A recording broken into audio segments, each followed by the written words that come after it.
necesitaría algo de ese protocolo que se ha ido perdiendo en esta vida nuestra actual. Y el protocolo también es muy importante. Es decir, el recibir en casa a la persona con cariño, con atención, con admiración. Lo conocéis de sobra, pero voy a recordar alguna cosa. Él es, aparte de que sea profesor de la Universidad de Extremadura, de la Facultad de Filosofía y Letras, de la sección de Lingüística y Literatura, etcétera, etcétera.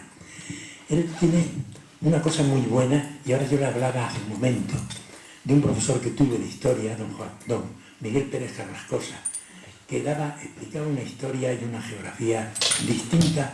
Era el año 54, 55, era una historia distinta, y le decía yo, él es aragonés y extremeño, que es una de las dos cosas mejores que se puede ser. También es bueno ser catalán y vasco, ¿por qué no? O ser de Guatemala y de Nicaragua, también, sí. No exageremos las cosas.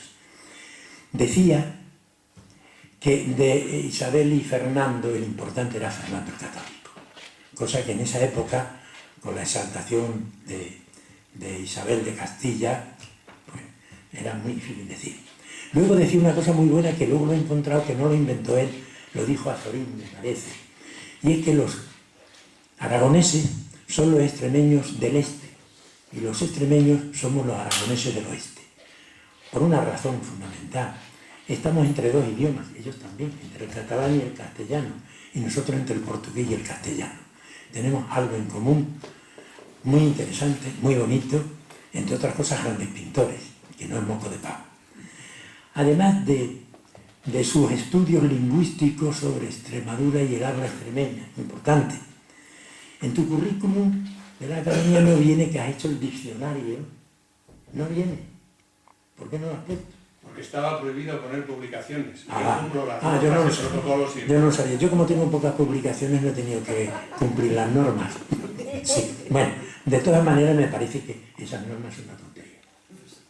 Las normas hay que cumplirlas. Sí, yo estoy de acuerdo, me parece que... Ahora ya estoy significándome, sí, porque hay académicos que tienen publicaciones y otros que no tenemos publicaciones. Sí, claro.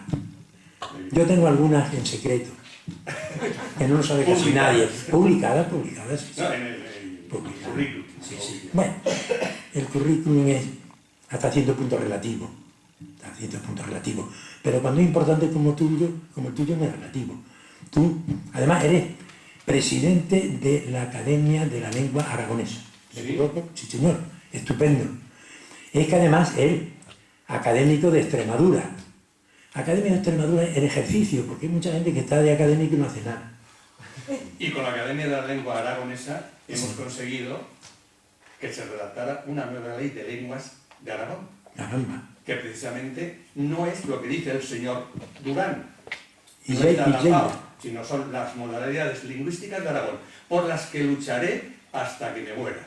No quiero que nadie me imponga otra lengua que la que me enseñó mi padre y mi madre, en el entorno familiar de San Esteban de Litera. Eso me pasa a mí. A mí me enseñaron el andaluz y el extremeño, que es una variante del castellano, porque mi familia de mi padre eran andaluces, de mi madre era de Don Benito y alrededores.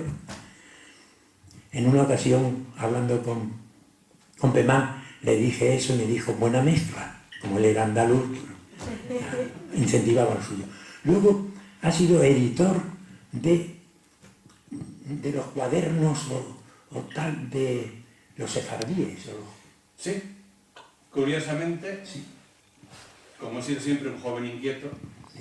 Revolucionario, entre comillas, como se debe ser de revolucionario. 1980. Conozco, en un curso de doctorado, con el profesor Rabel Málaga, el mundo de los sefardíes. Conozco a Hassan. Estoy dando de dialectología en 1980 y digo, ¿podrá venir ese profesor Hassan, que en paz descanse ya, a darme una clase práctica a la universidad, a mi clase? Con que me fui al ICE, me encuentro con Raquel, la directora del ICE, le digo, ¿me podrías dar 4.000 pesetas para pagarle el viaje a Hassan, que es un judío sefardí pobre, o sea, no es que nací? Dice, no, 4.000 pesetas no, pero tienes a tu disposición 300.000 pesetas para organizar las jornadas de estudios salafíes. Las primeras jornadas que se organizaron en España antes de que Israel tuviera relaciones diplomáticas con España. Me acuerdo que 2 israelíes o israelitas que vinieron al Congreso vinieron por la oficina diplomática vía Lisboa.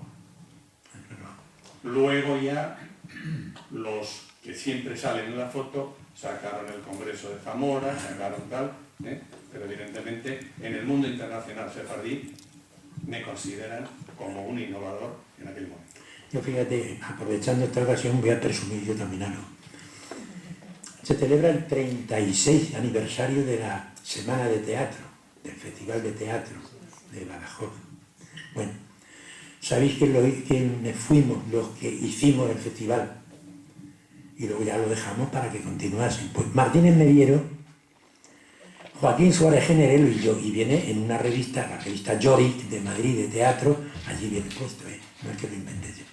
He aprovechado lo tuyo para soltar lo mío. Muy bien, cada uno tiene que ver su etiqueta. Es que si no, no lo sabe nadie, no lo sabe nadie, es verdad. Se pasa al olvido todo. Bueno, también el humanismo en Extremadura, ha sido editor también de... eso fue muy bonito y una pena que se haya acabado. Evidentemente, yo me voy siempre delante de la aristocracia del espíritu. En la Real Academia había que hacer unas jornadas. Antonio Vázquez, así que era presidente, lo acosamos el día de la toma de posesión de Manuel Pacheco y le decimos, o nos das dinero para hacer cultura o de aquí no sales, en el Colegio Médico. Lo conseguimos. Hicimos un primer convenio y en ese primer convenio, ¿quién mejor que un aristócrata podía hablar de humanismo? Yo me apunté enseguida a la comisión. ¿Quién presidía? Pues el humanista por antonomasia. Arias Montano. No, el Arias Montano del siglo XX. Ah, bueno. El Mariano Fernández. El marqués de la Covilha. Sí, sí, claro. Evidentemente, con lo que sabía aquel hombre, yo a chupar rueda. Porque no quiero seguir. Pero yo siempre he sido un joven que ha aprendido de los viejos. Todos mis amigos han sido viejos. Solamente con lo que han contado, sé más que lo que he aprendido de los libros. Perdón. La Universidad de la... No, estamos haciendo una presentación muy bonita, porque a la Limón. Y eso es estupendo, porque yo digo una cosa y tú la aclaras de verdad y la pones en órbita. Estás haciendo la conferencia sin que nos demos cuenta. Sí, sí, después de las primeras jornadas vinieron ya los sucedanios. Claro.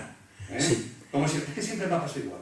He sido innovador, he creado instituciones y luego los chupópteros, los pesetistas, La fotografía. La fotografía se han apropiado.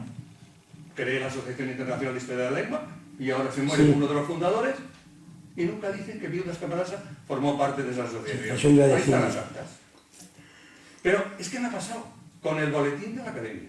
Me ha pasado con el anuario de estudios filológicos. Bueno, el boletín lo llevaste durante lo muchos único años. que no me han quitado ha sido Aguas Vivas.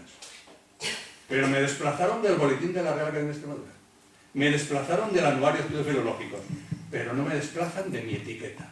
Antonio Viudas Camarasa, para servir a Dios y a ustedes. Muy bien.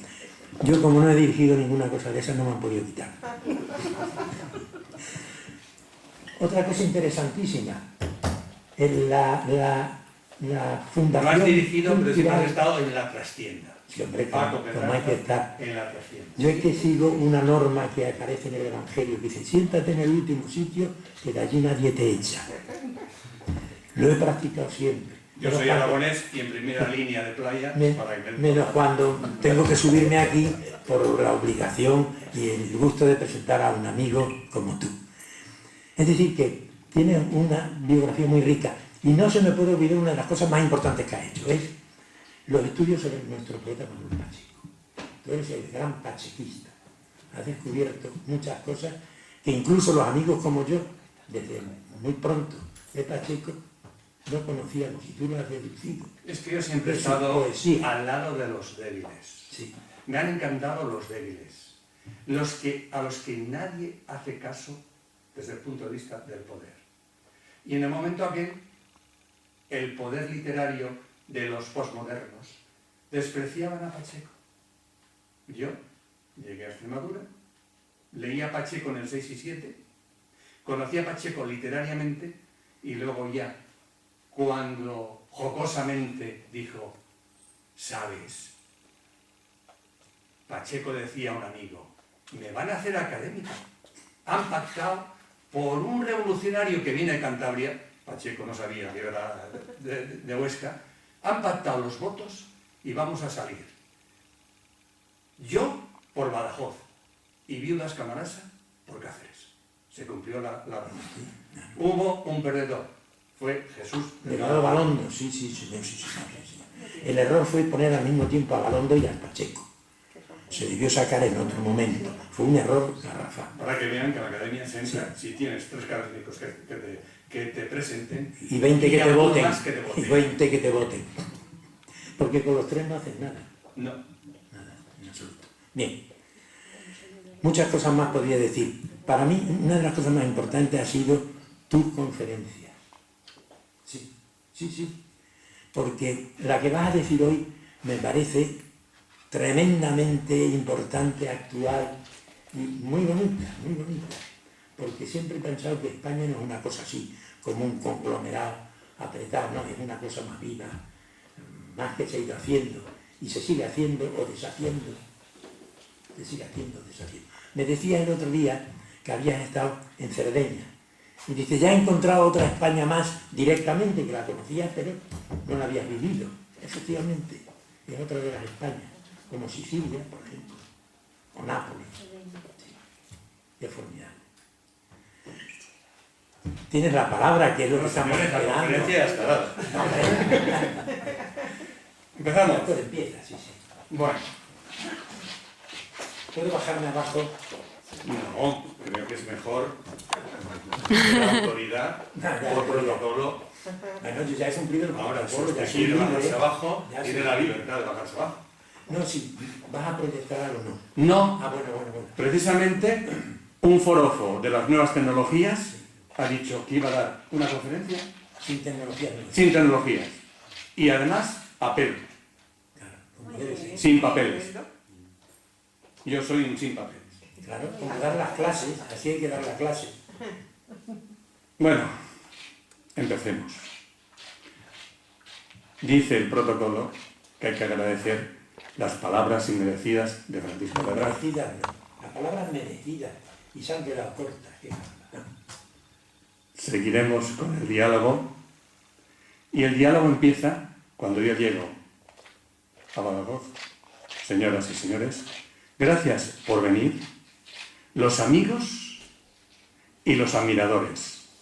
Estamos minoría, pero esta conferencia, el viernes por la tarde, en Gran Canaria, en las Palmas de Gran Canaria, la soportó mi manager, Rosa Vencero, paseando desde el hotel El Parque hasta casi al auditorio Alfredo Kraus, peripatéticamente, después de estar estresado por ese título que puse, Las Españas, dije, vale, ¿quieres escuchar? Pues vas a escuchar. Durante, creo que 1 hora, le estuve hablando a pelo sobre esta conferencia. Evidentemente, estoy en un público donde, de acuerdo con el protocolo, voy a dedicar esta conferencia a todos los académicos fallecidos que yo he conocido de la Real Academia de Extremadura. Podría citar a mis valedores, Antonio Rubio Rojas, Pedro de Lorenzo, Marino Barbero. Vaya. Luchar para que no haya pena de muerte y ahora los asesinos puedan matar. Luchar para los derechos del nascitulus in vitro para que ahora se pueda seguir matando. ¡Qué maestros! Antonio Hernández Gil, o Juan de Ábalos, contándome: yo tuve el carnet número 1 del Partido Socialista en Mérida. Les he dicho que he aprendido mucho de los viejos. O, ¿por qué no?, de aquel liberal, García Durán. Si me olvido de alguno, no se preocupen. Vean la necrológica de la Academia y verán qué selectos han estado a mi lado. Mariano Fernández Daza, aquella persona que siempre estábamos como el perro y el gato y nunca habló mal de mí a nadie. Es más, es la persona que más me ha elogiado. Es una historia, curiosamente, como te decía ese profesor, que el que era listo era Fernando Católico. Tanto monta. Evidentemente, yo ahora diría que tanto monta para mi vida Aragón como Extremadura. Extremadura como Aragón. Me considero una persona no desarraigada. Mi padre era agricultor, analfabeto. Me firmaba las notas primero con un tampón. Luego empezó a dibujar Antonio con una letra de viejo, viudas. Cuando he llegado aquí y he visto la sociedad económica del país, instrucción de un aragonés para el cultivo del olivo, he pensado en mi hermano, que con 78 años sigue al pie del tractor y se le ha ocurrido en una finca de secano, con goteo, de 1 hectárea, plantar unos olivos. A mi hermano nadie le ha enseñado agricultura. Lo ha aprendido a lo largo de su vida. Lo mismo me ha pasado a mí. Nadie me ha enseñado cultura, aunque he tenido muy buenos maestros. La he aprendido a lo largo de mi vida. Reconozco que mi cultura tiene muchos límites. Tantos límites como que me he atrevido a titular su conferencia Las Españas. ¡Qué atrevido! Pero el protocolo que me enseñó Antonio Rubio Rojas era: Antonio, cuando entres en la academia, si un académico da una conferencia, es de norma que asistas a la conferencia. Siempre que he podido, he asistido a las conferencias que han dado los académicos en la ciudad de Cáceres. El protocolo es muy importante. Si no guardamos las formas, no somos nadie. Y el protocolo de Badajoz, ¿quién fue? A mí me acogió en busca de la revista de estudios extremeños Carmelo Solís. Fui al archivo. ¿Vamos a tomar una cerveza? ¿Dónde? Al Águila.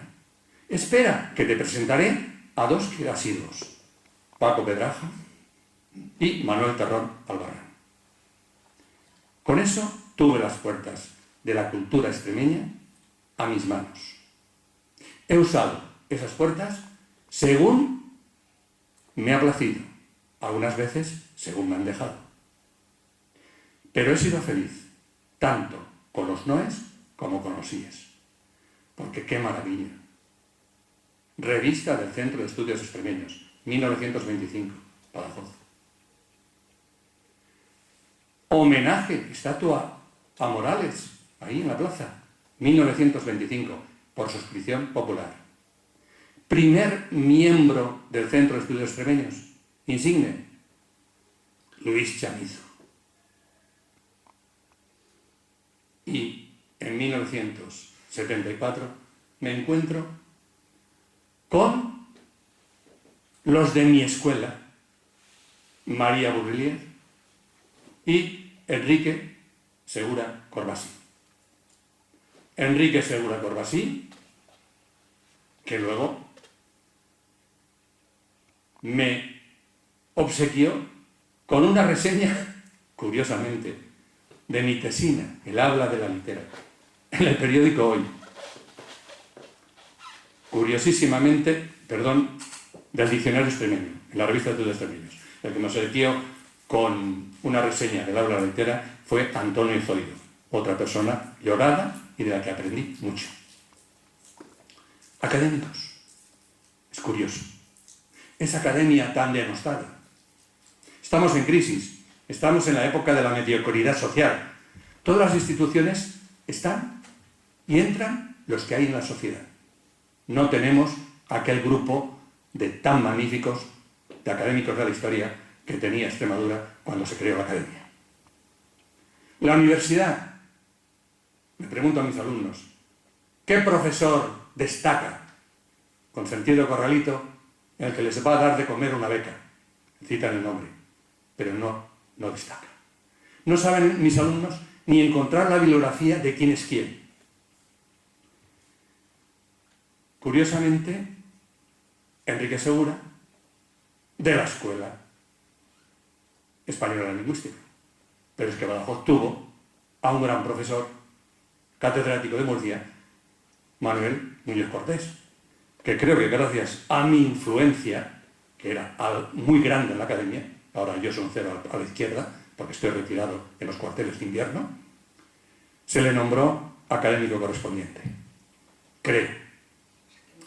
Curiosamente, discípulo de Ramón Menéndez Pidal. Y curiosamente, Enrique Segura, que había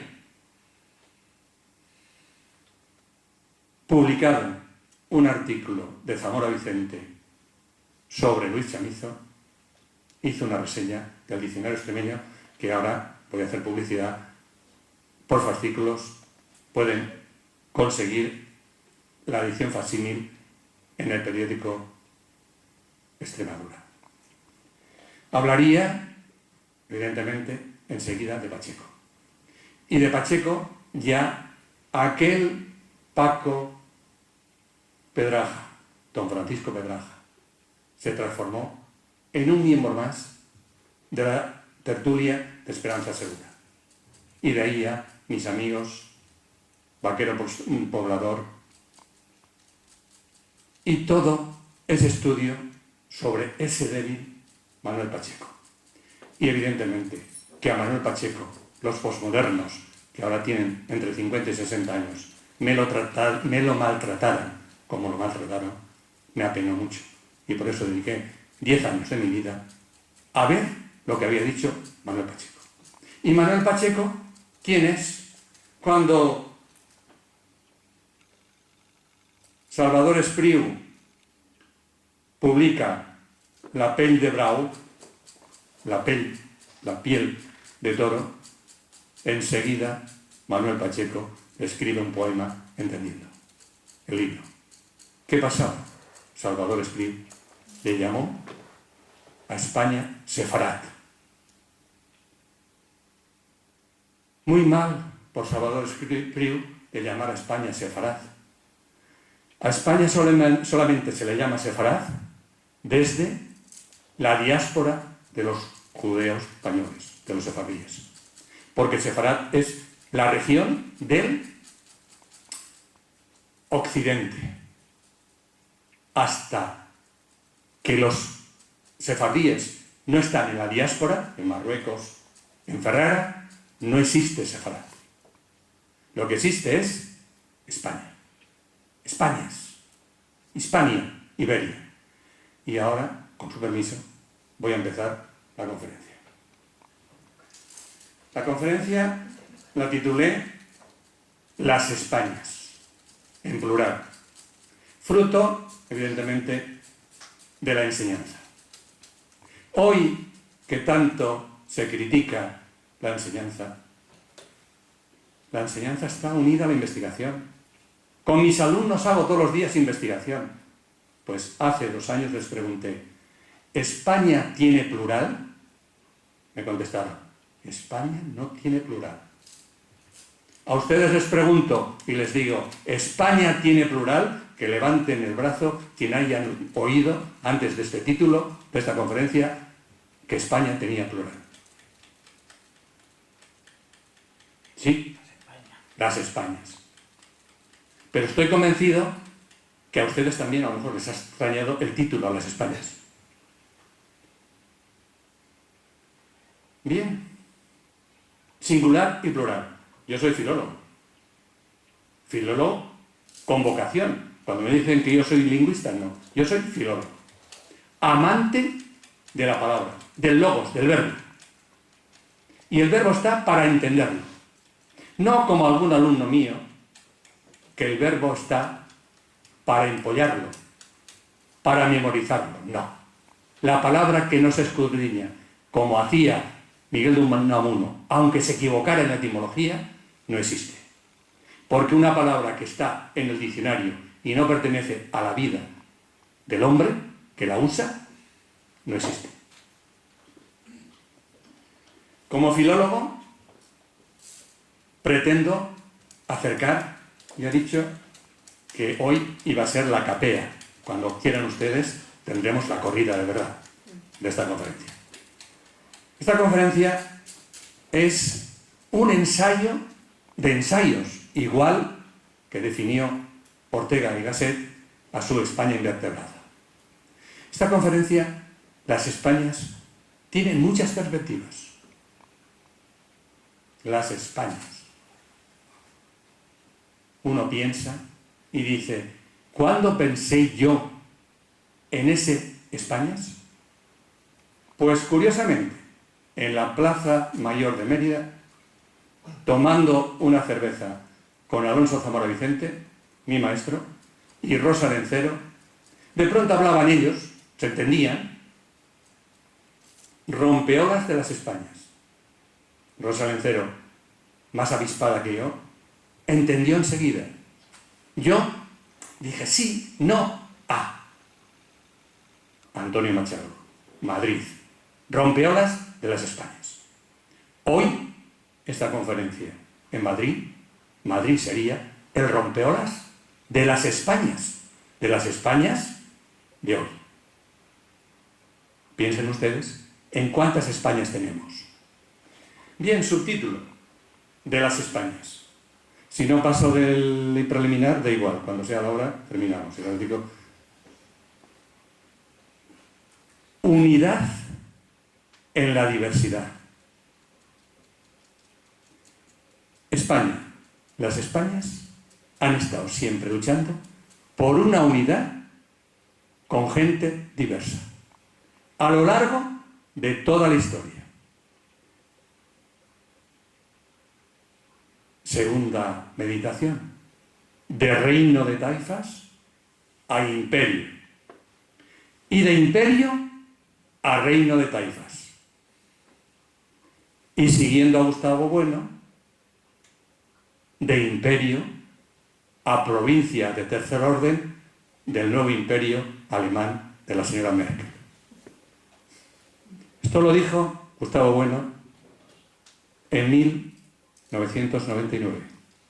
No existía la señora Merkel, pero sí que existía Alemania, que nos metió en esa ciénaga que es el euro.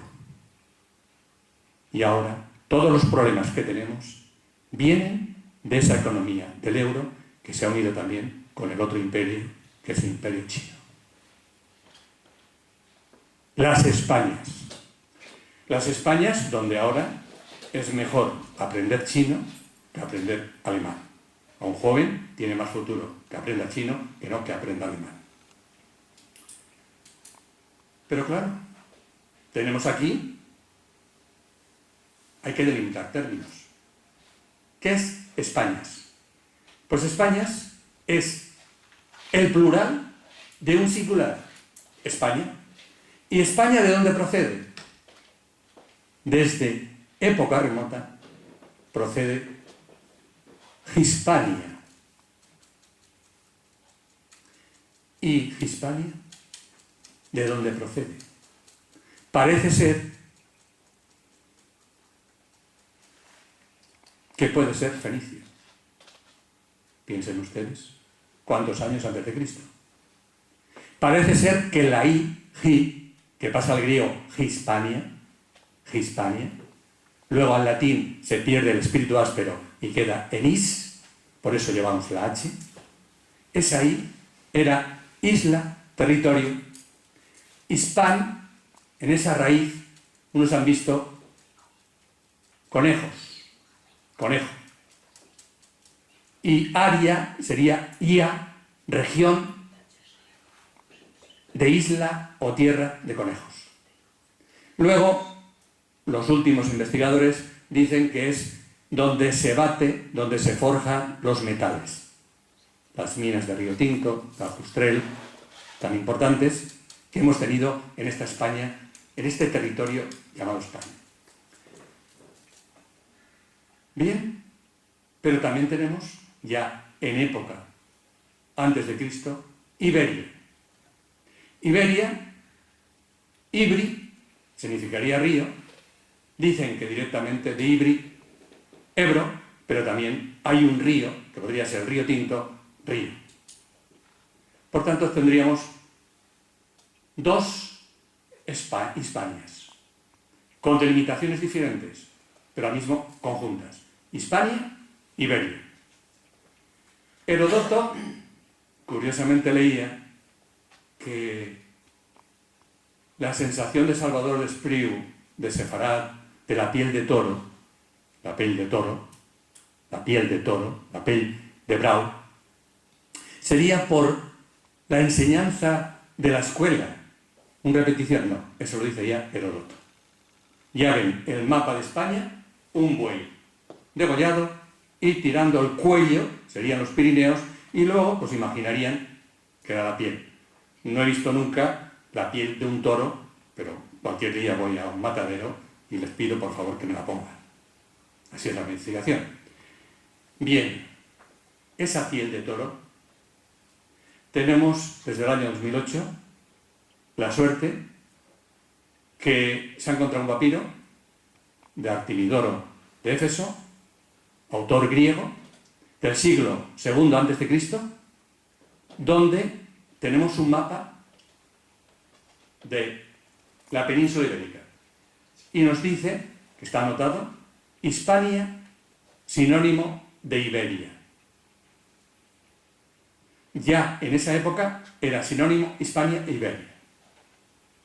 Es muy importante, nos dice enseguida que los romanos la han dividido en Citerio, la tarraconense, la que se domina desde el puerto de Tarraco, y la ulterior.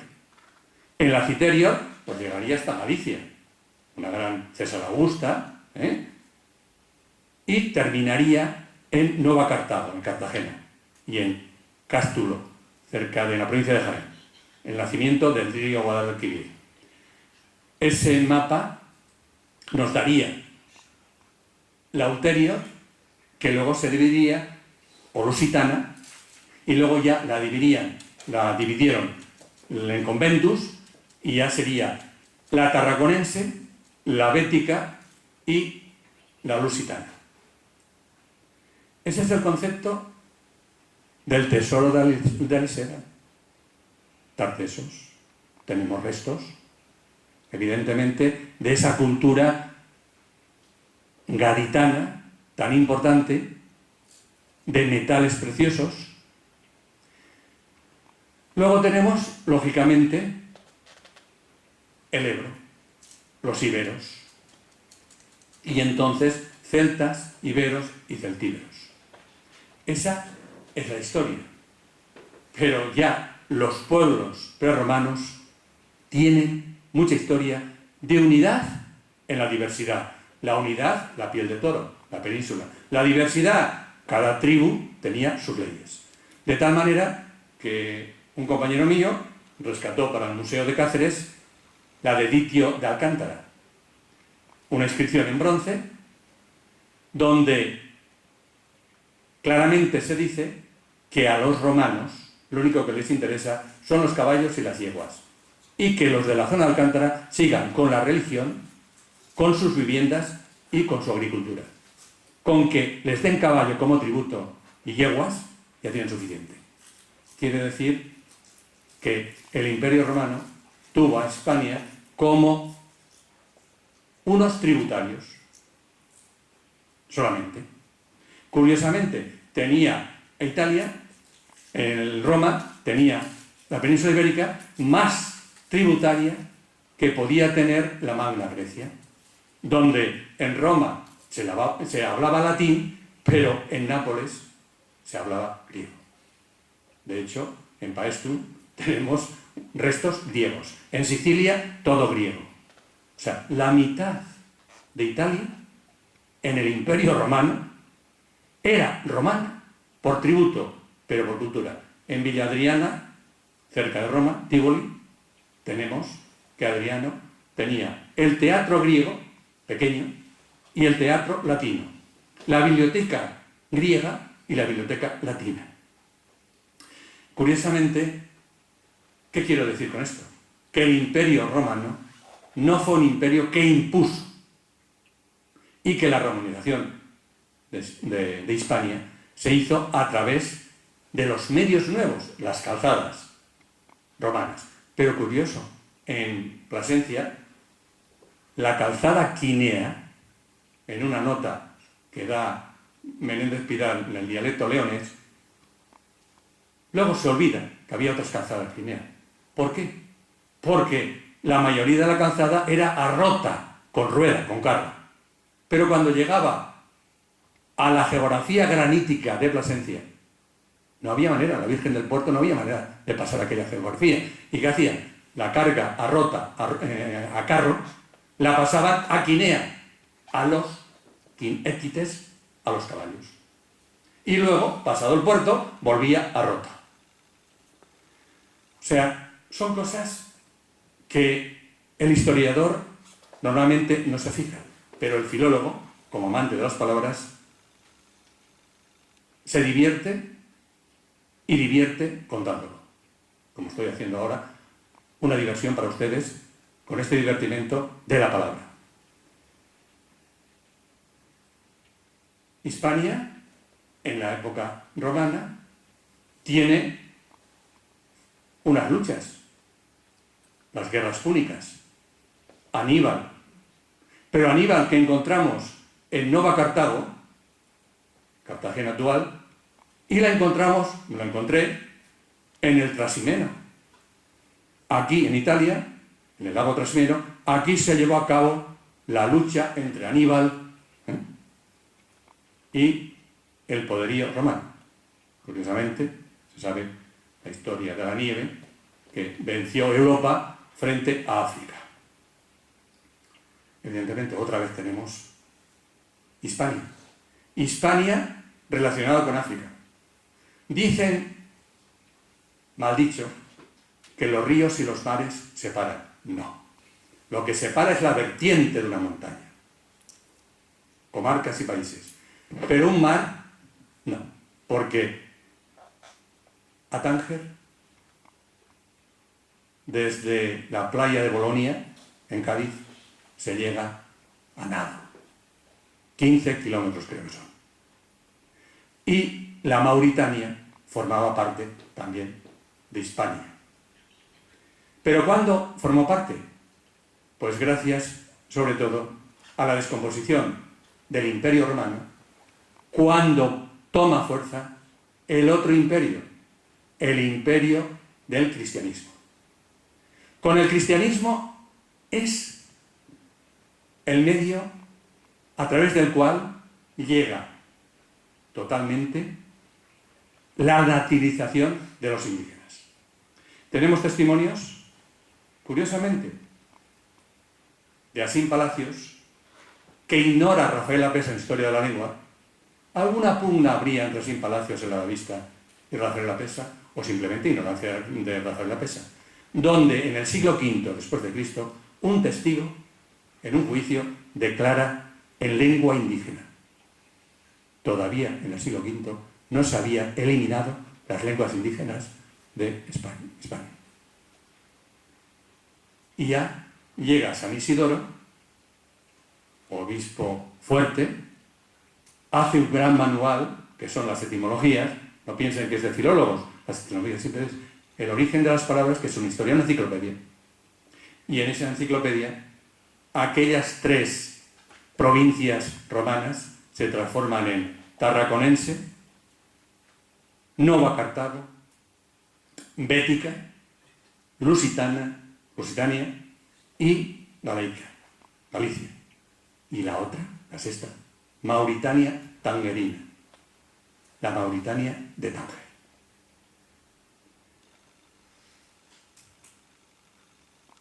Ya se crea un reinado cristiano con la época tardo-romana, pero España, unidad en la diversidad, reinos y reyes godos, que estudiamos en el bachillerato.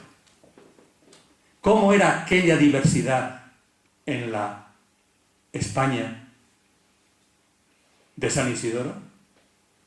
Una, no. Era un pequeño reino de taifas con Toledo como fuerza. Uno, don Julián, engaña a los cristianos y vienen los árabes, así nos lo cuenta la historia. Y con los árabes, ¿cuántas Españas hay? La de los reinos cristianos, como dice Gustavo Bueno, que España nace en su pueblo, en Oviedo, no en su pueblo, en su residencia preferida, en Oviedo, y luego se prolonga. El mundo árabe, pero el mundo árabe, en la época tardo-romana, también domina Italia. Es siempre el juego de Europa y África, el juego de dos religiones, la católica y la musulmana. Es como hoy, la pugna por el poder entre la religión católica, cristiana y la musulmana. Es el eterno problema de Europa. América no tiene esos problemas, Europa sí. La vieja Europa, que está triste, que está achacosa, que está con Alzheimer, siempre tiene esos problemas. Época musulmana, pero de convivencia. En el juego del ajedrez vemos que un moro juega con un cristiano. Iconografía. Convivencia. El Camino de Santiago pasa por zona musulmana, por Extremadura. De hecho, aquella canción que se ha hecho famosa, Morito que vas de casa a tierras de Andalucía. Un morito que va de caza a tierra, está en tierra cristiana, en la provincia de Cáceres, y si vas de caza a tierra de Andalucía, allí tengo mi amor. Dale recuerdos, tráetelo para aquí, en pleno Camino de Santiago extremeño. Las Españas, propiamente dichas, en la historia, aparecen con Alfonso X Sabio. La primera vez que he documentado la palabra español en la base de datos de la Real Academia es hablando, en la General Historia, Alfonso X Sabio, de un señor que cuenta un cuento y le llama un español. Siglo XIII. Siglo XIII, un siglo de cultura. La Escuela de Traductores de Toledo. Un judío, un hebreo y un latinista, y un cristiano, y cuidado, y un con lengua vulgar, la lengua española ya. Naciente, castellana española. Y políticamente, las Españas la dominaba toda la familia de Alfonso X Sabio, que tenía familia en el Reino de Portugal, que tenía familia en la Corona de Aragón, y un día, en la crónica de Jaime I el Conquistador, se cuenta que se reúnen los responsables de los reinos de España y pasan las Navidades en Barcelona. Todos familia, incluso hasta el castañar de Hervás es donación de la esposa doña Violante de Alfonso X Sabio, si no me equivoco. Siglo XIII. Reinos unidos. Pero todavía queda algo, ¿eh? Murcia, problemas. Todavía los árabes. El sur, Granada. Siglo XIV, convivencia de reinos. Musulmanes, en Granada, y cristianos. Ya tenemos ese siglo XIII de la literatura española, donde español sigue apareciendo, pero el siglo donde aparece plenamente español es en el siglo XV. Siglo XV, donde ya se habla el español, la española, bien. Y aquí, en el siglo XV, ¿qué tenemos? La unión del tanto monta. El rey católico, Fernando, pero que a su vez era Fernando de Aragón, descendiente de Alfonso V el Magnánimo. La corona de Aragón en el Mediterráneo. Recuerdo que un profesor de la Facultad de Turismo que nos daba clase en segundo de Comunes en la Universidad Complutense me castigó en leerme el tomo correspondiente al siglo XV de la historia de Menéndez Pidal. El autor de ese tomo era el gran investigador aragonés Antonio Canellas. Todavía hoy lo que decía Canellas tiene vigencia total. Lo que era la corona de Aragón en el Mediterráneo. Era, pues, que llegamos a dominar Córcega, evidentemente, sin ningún problema, junto con Cerdeña, Sicilia, Nápoles, dominando todo ese territorio, Malta, Neopatria, en Grecia. Todo eso era español, español de la corona de Aragón. De tal forma que Nebrija, en el prólogo a la gramática que le escribe en 1492, que se imprime en agosto, unos meses antes del 12 de octubre, del descubrimiento de la llegada de Colón a América, le dice que esta gramática va a ser muy útil para que la lengua española la aprendan en los dominios del Mediterráneo, en Nápoles.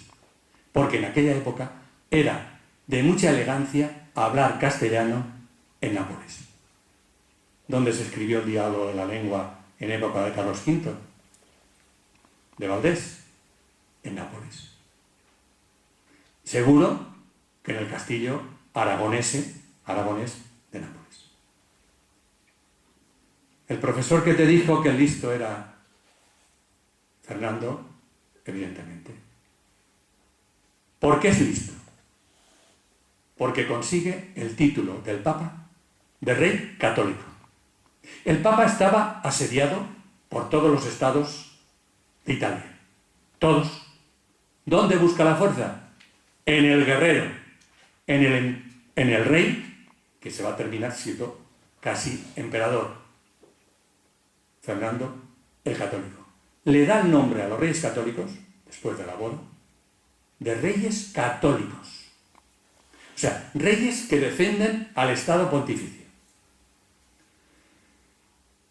Bueno, ahora, ante un público de la Escuela de los Anales, o de la Escuela de la Historia Marxista, si hablamos de imperio, tenemos que hablar con propiedad. Podemos utilizar la palabra imperio. ¿Por qué? Porque el imperio se consigue con la unidad de la religión, que lo consigue Fernando Católico. ¿Por qué lo consigue? Expulsa a los judíos. Y además lleva a cabo la conquista de Granada, que la llevó a cabo el rey católico, no la reina. Gran estratega. Pero, ¿qué escuela había tenido? A su padre, creo que era Juan II, y a su abuelo, Alfonso V, el Magnánimo, en el Mediterráneo. ¿Y el Mediterráneo qué era? Dominar todo. Dominar el mar. Es tan listo, Fernando Católico, que Cerdeña, que tenía muchos problemas con los Arborea, que tenían genoveses, pisanos, de dominio antiguo, Cerdeña tiene el Pisano, donde están esas iglesias bonitas, que parece que estás en Pisa, desde Olbia hasta Alguer, y luego tiene el resto, el Sardo inculto, las montañas, pero la ciudad más rica de Cerdeña es Alguer. ¿Por qué? Por el coral. Y el coral que se disputaban los genoveses. Voy a resolver el tema de Alguer. Le nombra en 1503 ciudad real de realengo a Alguer. Es el sitio donde dicen que se habla catalán, una modalidad del catalán, no catalán, porque estamos los mejores especialistas y evidentemente se parece más el alguerés a mi ribagorzano que al catalán. Así lo demostró y lo escribió Mosén María Alcover, catalanista de pro. Le nombran realengo a Alguer y además consigue del Papa que Alguer se convierta en cabeza episcopal. Ahora entenderán por qué el tanto monta tanto, tiene importancia. Pero tiene importancia sobre todo cuando el rey se queda viudo y consigue ser rey regente, esperando a que llegue el nieto, Carlos I. Lógicamente, esas Españas, el territorio de España, se está aumentando muchísimo. Pero es que se va a aumentar más. ¿Cómo se aumenta? Con la consolidación de la conquista de América. Porque la conquista no fue conquista. Es verificar lo que era ya creíble. Pero ¿quién invirtió? Fernando el Católico, sufragado por la orden de los jerónimos, que es lo que tenían el dinero. Pero fue un viaje de excursión, porque si no Colón no se queda en Gran Canaria en esa mansión tanto tiempo y luego llega enseguida en el primer viaje. Ya estaba descubierta América. Era confirmar, lo difícil era hacer el imperio de América. El rey Fernando el Católico, con problemas en Nápoles, problemas en Cerdeña, problemas en Sicilia, problemas en Aragón, problemas en Castilla, problemas en África, que también África era ya dominio nuestro, parte. Recién descubiertas las Islas Canarias. Consigue la unidad, apoyado en el papado, religión católica, expulsando a los que no tienen esa religión o que se conviertan, y esa unidad en la diversidad. Esa unidad en la diversidad, ahí es donde nace España. La primera vez que se dice nación española, se dice en la Lozana andaluza, escrita en Italia, y luego posteriormente en el Padre de las Casas, escrito desde Sudamérica. Los que se marchan sienten nación la que dejan. Mi documentación está en la base de datos del diccionario de la Academia, que es un material ingente y hay de todo. Pasa Carlos V y ya con Carlos V y sus descendientes no solamente tenemos la Italia del sur, sino que el Ducado de Milán también es español, vía Alemania. Más importante, el imperio del siglo XVI español que el propio imperio romano. Lógicamente, Guicciardini, a quien citó don Feliciano el otro día en Cáceres, en 1512 visita España, viaje de España, y luego hace una relación, un informe. En el viaje dice, yo, embajador de los Medici de Florencia, he hablado con la reina católica y es más lista la reina católica que el rey católico, porque me ha dicho que aunque estoy yo casado con Fernando el Católico, todavía Castilla tiene que conquistar Aragón. Porque los fueros de Aragón imponen la voluntad del pueblo a través de los ricos hombres. Y la reina católica no podía imponer la ley castellana en Aragón. Tenía que conquistar. Claro que tenía que conquistar. Tenía que conquistar la España foral. Navarra era nación independiente, no pertenecía a su dominio. Y el Principado de Cataluña, con la Corona de Aragón, tampoco. Con dos fueros distintos, los usaches, los usos de Cataluña y el fuero aragonés. Aquí tenía un fuero especial, que era el fuero de Bailío, pero no le creaba problemas, porque estaba con Portugal, y ahí, pero claro, ¿cómo consiguió también un descendiente suyo? Que también, Felipe II, que llegó a ser también rey de Portugal. ¿Qué nos queda de Europa y del mundo por dominar? Muy poco, muy poco. Y ese rey católico, el Guicciardini, escribe unas palabras diciendo que solamente sabía guerrear, que no era culto, que sabía montar a caballo, que siempre estaba montando a caballo para guerrear, y que cuando en tiempo de paz iba a cazar a caballo también, que jugaba a la pelota, que no cumplía la palabra, que hablaba de una forma y otra. Y las palabras textuales de Guicciardini. Los republicanos de los Médici habían intentado hacer una república y eliminar a la nobleza de los Médici, se convirtieron y escribió Maquiavelo para los Médici, El Príncipe, donde el ejemplo de príncipe es Fernando el Católico. Poniéndolo negativamente, pero negativamente porque llega el Guicciardini a España y nos dice que somos un país inculto, que no sabemos hacer nada, que no trabajamos la tierra, que eso lo único que sabemos es guerrear. Pero ¿qué más valor para un imperio que tener caballos y guerreros? Esta es las Españas que tenemos, fundamentos para lo que estoy exponiéndoles. La lengua, los textos. ¿Y qué textos tenemos? Las monedas. He encontrado una moneda de Isabella et Fernandus, Reges Catholicus, Hispaniano, Reyes Católicos. Los dos unidos. Luego, Ferdinandus, Rex Hispanorum, de los españoles. Los españoles de la Corona de Aragón y de Castilla, por un lado. Y luego, eso se transforma ya, Hispaniarum, de las Españas, de las Hispanias.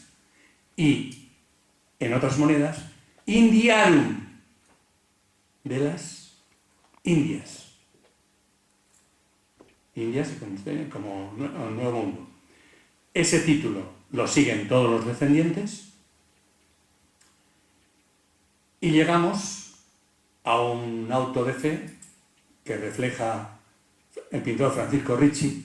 Para preparar esta conferencia tuve una mañana libre y me fui al Museo del Prado. El Museo del Prado era para mí muy querido porque en una época estuve en una pensión de Madrid, en calle Delicias, número 28, y como la pensión pues era una pensión para un estudiante de mi categoría, es decir, sin blanca, estaba yo mejor estudiando en el Parque del Retiro, muy cerca, y cuando me cansaba de estudiar, peripatéticamente, me iba al Museo del Prado.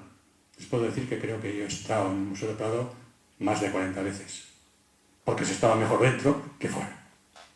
Ahora lo he visto, después de aquellos años, después de casi 40 años, y lo he visto muy cambiado, mejorado. Muchas cosas que decían ya se han investigado, y me he encontrado la sala de historia, pintura histórica. Y en esa pintura histórica, yo estaba buscando un documento gráfico para esta conferencia. Pues me encontré a Francisco Ricci, que describe en la Plaza Mayor de Madrid un auto de fe. Y ese auto de fe dice: reinando Carlos II, que reinó durante muy poco tiempo, rey de las Españas y emperador del Nuevo Mundo. Rey de las Españas y emperador del Nuevo Mundo. En latín decían Hispaniarum et Novus Orbis. En monedas también lo he encontrado. Bueno, no sé qué hora es, pero aquí podríamos terminar con esa España que llegaría hasta la Constitución de Cádiz. Pero como veo que yo estoy cansado, ustedes también, aquí termino la primera parte de esta conferencia. La considero como la capea. Podría hablar muchísimo más de ese siglo de Felipe II, III, IV.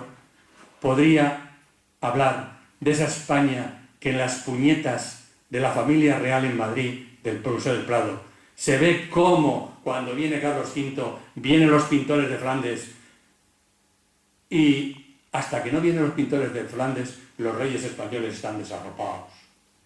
Un simple traje, pero cuando vienen los pintores de Flandes, empiezan las puñetas.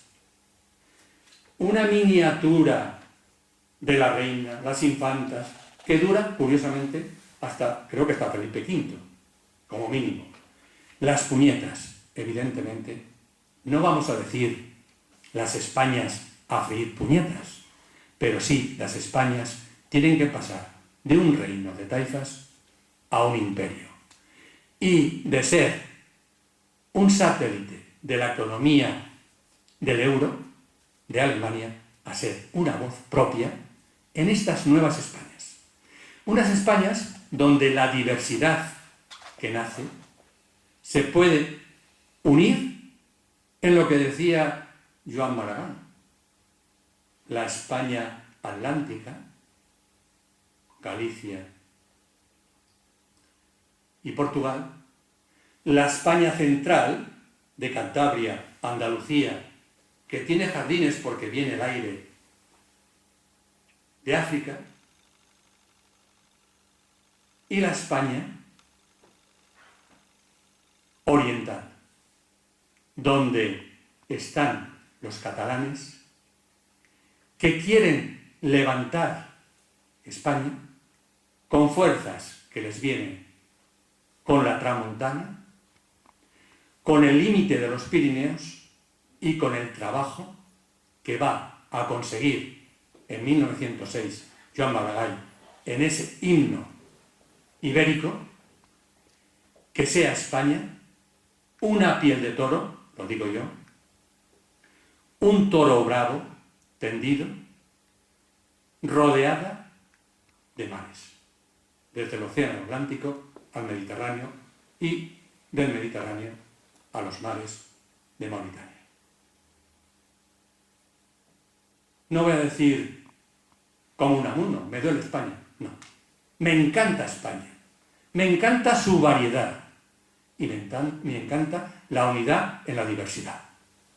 Y evidentemente, cuando un grupo, como decía Ortega y Gasset, minoría política, que empezó con Prat de la Riba en 1905, 1906, diciendo que queremos la independencia de la unidad, pero queremos seguir vendiendo mantillas y elaboraciones que vendía mi tío Agustín y confecciona mi tío, mantilla española, que confeccionaba en Barcelona, y desde 1906 vendieron mantillas españolas.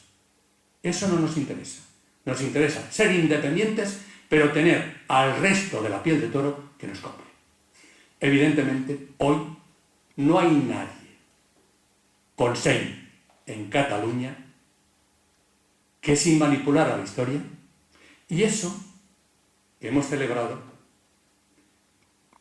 el paso a la otra vida del gran impulsor de estas ideas después de Prat de la Riba. Desde la filología tenemos al padre de Joan Coromines, el del diccionario, un gran revolucionario, Pérez Coromines, que imbuyó las ideas a Joan Coromines, que hizo un diccionario etimológico hispánico donde el 80% de las palabras tienen origen catalán. No. La piel de toro tiene la falda. La piel de toro tiene el portugués, tiene el gallego y tiene áreas que se pueden explicar sin ningún tipo de catalanismo. Y curiosamente, ese Joan Coromines ha sido, desde la filología, tácitamente aceptándolo todos los filólogos, la verdad. Joan Coromines recorre mi zona de Ribagorza solamente para buscar los límites de catalán y a ver si la línea del catalán la podía pasar un poquito más. Si nos descuidamos, la pasa hasta Oviedo. Esa ciencia al servicio de una ideología, aunque la lleven algunos intelectuales, da pena. Me da pena que el universitario español haya sido preservista, que no haya investigado la historia de España, no como imperio, sino como piel de toro. Una piel que tiene sangre, que tiene vida y que tiene unos habitantes que tiene que defender entre dos mares y unas montañas, los Pirineos. Y ahora la defensa nuestra es frente al poderío de los países del norte de la Comunidad Económica Europea. Evidentemente, de reino de taifas a imperio, y de reino de taifas, otra vez, a imperio. Porque del imperio a reino de taifas hemos pasado desde la Constitución de Cádiz. Pero esto ya es para la otra conferencia. Evidentemente, no me duele España, me encanta España, porque esa riqueza que tenemos, esos problemas que ya no son temas, como decía Ortega y Gustavo Bueno, se van a convertir en crisol. ¿Quién es quién? Curiosamente, esta mañana le doy a una tecla y me encuentro. Decreto de Romanones, 1902. Todos los maestros y maestras de España están obligados a enseñar el catecismo en castellano. 1902.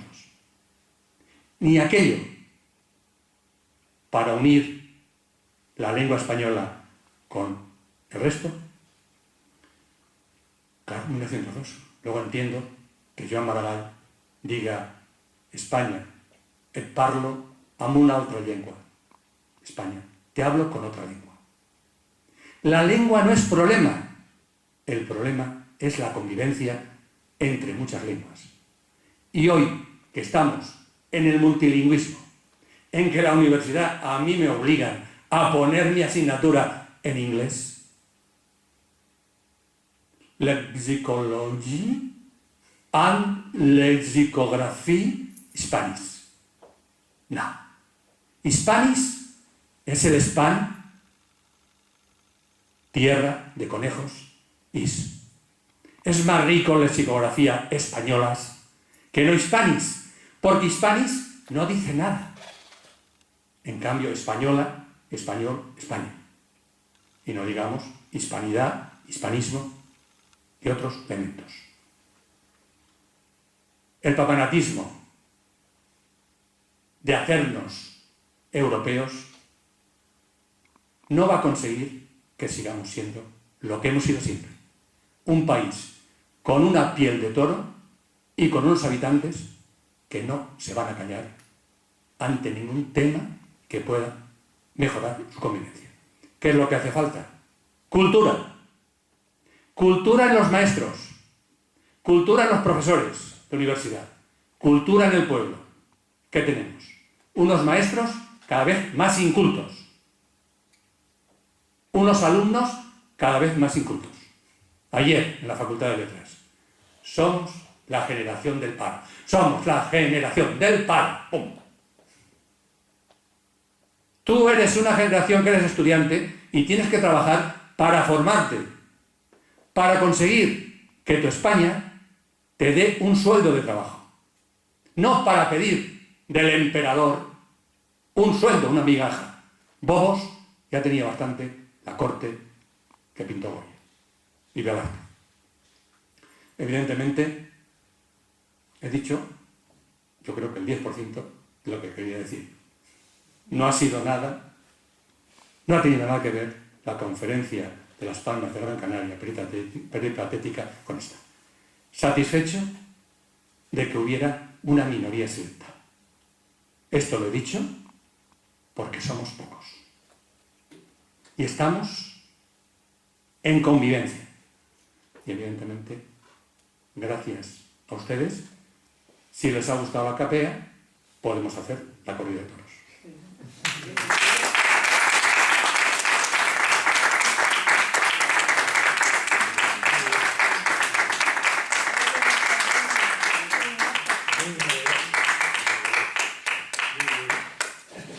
Si tiene alguna pregunta o... ¿Qué hora es? Pues yo creo que está más de hora. Como somos pocos, nos ha tocado muchas conferencias cada uno. Y creo además que ha sido muy interesante y novedosa. Y que la segunda parte es las Cortes de Cádiz, el 98, la revista de las Españas, la guerra civil, las Españas desde el exilio, la España contra Cataluña, que empieza en el Congreso, que van a tener los historiadores supercomillados catalanes, que se generó en el año 60, donde Mascaner, recientemente fallecido, fundó la ideología de lo que estamos viviendo en el folclore nacional, en esa parte llamada Cataluña. Serrador, revista patrocinada por Monseñor Escarré, antifranquista, catalanista y apoyador de Jordi Pujol, senior. Fundó la Enciclopedia Catalana, la mayor barbaridad que se ha creado en el mundo de la ciencia, y Edición 62. Todo en función de que en el 2014 se consiguiera la independencia de Cataluña. Este verano en Cerdeña leía Independencia. Llego del barco y encuentro cerca de Igualada Independencia y una gran bandera hecha con pacas de trigo, Independencia. Evidentemente, la minoría política no ha sabido negociar y la minoría intelectual ahora, con Cortázar y otros, empiezan a hablar. Pero hay miedo a hablar. Parece ser que tenemos una base de datos de la Generalitat donde cualquiera que haya dicho algo en contra de Cataluña, según lo establece, estamos fichados. Mi ficha y mi etiqueta, Antonio Viudas Cabras.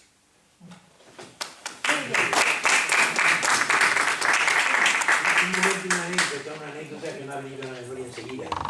Cambó, el gran catalanista y español, cuando muere deja un testamento y tenía una colección de cuadros italianos inmensa y de otros cuadros también de otras tendencias o de otros lugares.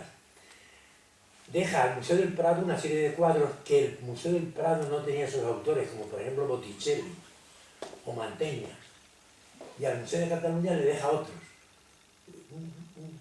Una demostración de esa manera de actuar. Y otro, Albéniz, cuando hace la Sui Iberia, o cuando hace antes una serie de sinfonías, una sobre Tarragona, la otra sobre Málaga, la otra, va explorando, va metiendo, o cuando Sorolla hace las regiones españolas para la Sociedad Hispánica de Nueva York, que es curioso que tenga que ser una sociedad extranjera la que encargue algo que debe haber encargado el gobierno español. Sí, ese es el mundo de Cataluña. No es igual los catalanes que los catalanistas. Yo he tenido grandes maestros catalanes, me he formado en Lérida, cuando Lérida era culto. Ahora Lérida ya ni es tierra ferma ni es culto.